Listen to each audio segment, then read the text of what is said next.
Donc, OK, voici le corrigé du forme sur les périmètres de figures complexes incluant des fractions de cercle. Donc, quel est le périmètre approximatif de cette figure avec pi 3,14? Alors, le périmètre, c'est vraiment juste le contour de la figure.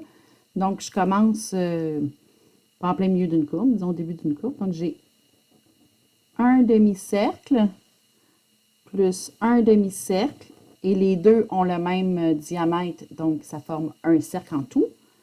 Plus 6, plus 6. Donc, il faut toujours additionner les courbes plus les lignes droites.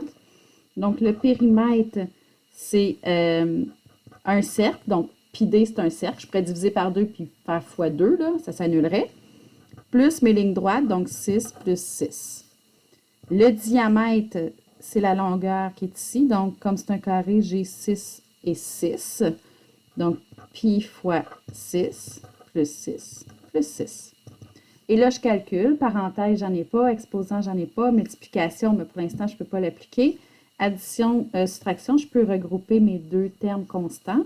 Et je vais réécrire 6pi plutôt que pi 6. Pas comme convention d'écriture. Donc, 6 plus 6 me donne 12. Si j'avais voulu la valeur exacte, j'aurais terminé, mais on me dit d'utiliser pi environ 3,14. Donc, je vais remplacer le égal par des vagues, puisque c'est maintenant approximatif.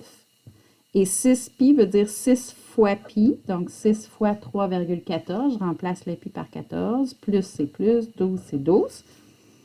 Et je recalcule. Est-ce que je peux... donc, je peux multiplier 6 fois 3,14. 6 fois 3,14 me donne 18,84. Donc, toujours avec deux vagues. 18,84 plus 12. Donc, je prends mon 18,84 plus 12. Me donne 30,84. Alors, le périmètre du cœur est d'environ 30,84 mètres. C'est sûr que vous n'allez pas écrire vos unités dans le Forms, mais quand vous avez à le faire en classe, donc vous devez écrire avec vos unités.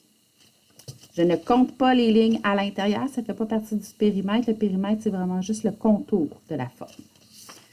Deuxième question, on vous l'avait peut-être séparé. Donc, ici, quel est le périmètre approximatif de cette figure? Donc, je vais périmètre. J'y vais morceau par morceau. Donc, j'ai une courbe. C'est celle-ci. Et je dois déterminer est-ce que c'est un quart, demi ou trois quarts de cercle ou un cercle au complet. C'est un trois quarts. Alors, la formule pour le périmètre, donc la circonférence, c'est pi d. Mais moi, je veux trois quarts. Donc, je prends un quart, puis 3 fois le quart. Plus, ben, j'ai une ligne droite qui mesure 7. Plus, j'ai une ligne droite. Ben, dans un losange, tous les côtés sont symétriques. Donc, j'ai 5 plus 5 plus 5, soit qu'on écrit 3 fois, ou 3 fois 5, ou plus 5 plus 5 plus 5. C'est au choix. Et je calcule. Non, excusez, je remplace le diamètre. Il faut que je trouve la mesure du diamètre. Donc, 3, c'est 3, pi, c'est pi. Le diamètre, bien, ici, le 4, c'est le rayon. Alors, le diamètre, ça va être 2 fois 4. N'oubliez pas mon divisé par 4. Plus 7, plus 3 fois 5. Puis là, je calcule. Est-ce que j'ai des parenthèses? Oui. Donc, je réécris tout le reste, mais je calcule la valeur dans ma parenthèse. 2 fois 4, ça fait 8. Et tout ce que je n'ai pas utilisé, je le réécris. J'ai plus de parenthèses. Est-ce que j'ai des multiplications, division? Oui. Ici, ça va me donner 6pi. Si vous n'êtes pas sûr, si vous ne voulez pas réduire, vous pouvez tout simplement faire 3 fois 8 divisé par 4. 3 fois 8 divisé par 4 me donne 6. Et le pi est là, donc 6pi. Plus 7, plus 3 fois 5. On n'a pas besoin de calculatrice. Ça me donne 15. Ensuite, addition, soustraction. Je ne peux pas additionner le 6pi avec les autres parce qu'ils ne sont pas semblables. Mais les deux termes semblables, donc les deux termes constants, je peux les additionner. Je laisse mon 6pi. 7 plus 15 me donne 22. Donc, plus 22.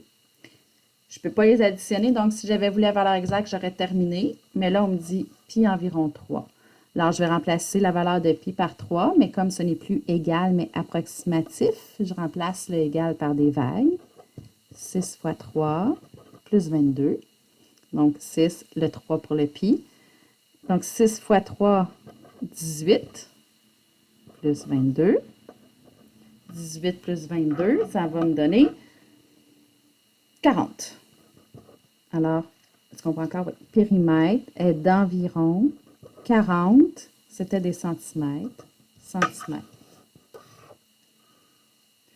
Je n'ai pas additionné toutes les lignes à l'intérieur, je n'avais pas besoin. Le périmètre, c'est vraiment juste le contour et j'additionne tout le temps.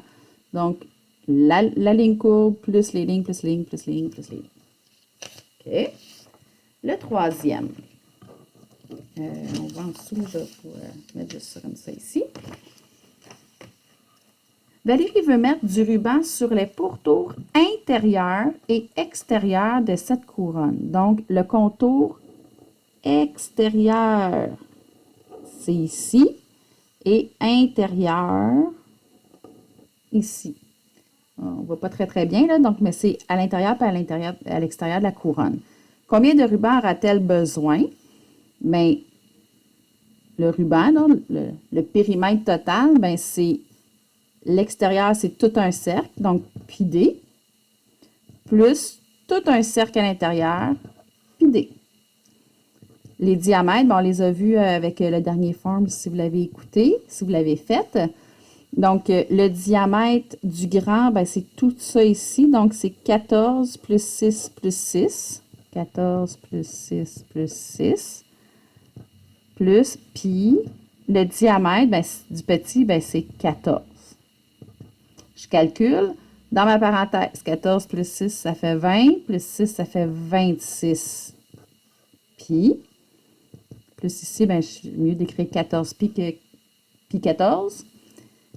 Les deux termes en pi, je peux les additionner et savoir combien que ça me fait. Donc, ça va me faire 40 pi. Si j'avais voulu exact, j'aurais terminé, mais là, on me dit d'utiliser pi environ 3,14. Donc, je vais remplacer le égal par des vagues, puisque c'est devenu approximatif.